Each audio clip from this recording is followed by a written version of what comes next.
Lighting is one of the easiest ways to get into the smart home craze.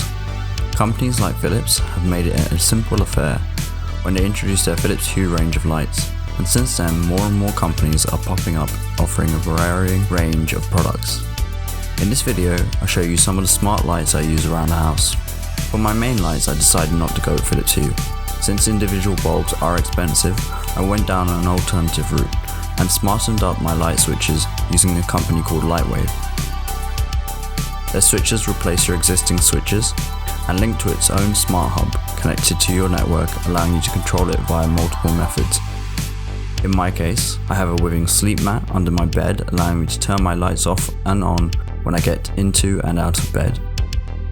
I have Philips Hue sensors to turn my lights on when I walk through my corridor or into a room. And when not using automation, there's always good old Siri. For my bedside lights, I do use Philips Hue to provide me with some comfortable reading lights at night and gentle awakening in the morning, with a gradual increase in brightness over time.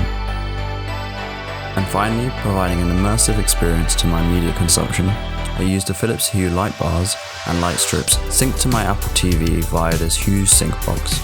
It provides a dynamic lighting experience based on what's on the screen. So that's the full tour of my smart lighting so far, and I am by no means done.